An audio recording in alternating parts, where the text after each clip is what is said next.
কুষ্টিয়া সদর আসনের সংসদ সদস্য আমির হামজার বক্তব্য এবং গণ অধিকার পরিষদের নেতাকর্মীদের ওপর জামায়াত শিবিরের হামলার প্রতিবাদে মাগুরায় মশাল মিছিল ও প্রতিবাদ সমাবেশ করেছে জেলা গণ অধিকার পরিষদ।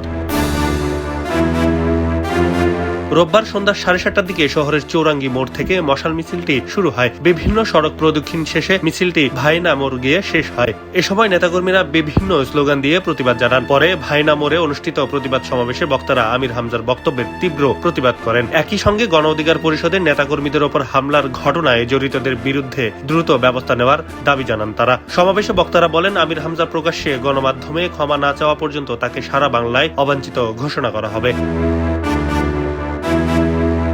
কর্মসূচিতে মাগুরা জেলা গণ অধিকার পরিষদের সাংগঠনিক সম্পাদক শাকিল জামান, ভারপ্রাপ্ত সভাপতি আমিরুল ইসলাম, যুব অধিকার পরিষদের রাজীব মোল্লা, শ্রমিক অধিকার পরিষদের সভাপতি শফিকুল ইসলাম, ছাত্র অধিকার পরিষদের সভাপতি মুন্সি হাসিবুর রহমান সহ সংগঠনের বিভিন্ন পর্যায়ের নেতাকর্মীরা উপস্থিত ছিলেন। আয়োজকরা জানান, আমির হামজার বক্তব্যের প্রতিবাদে এবং নেতাকর্মীদের উপর হামলার বিচারের দাবিতেই এই কর্মসূচি আয়োজন করা হয়েছে। খবরের কাগজ, নিখাত, নির্ভীক, নিরপেক্ষ।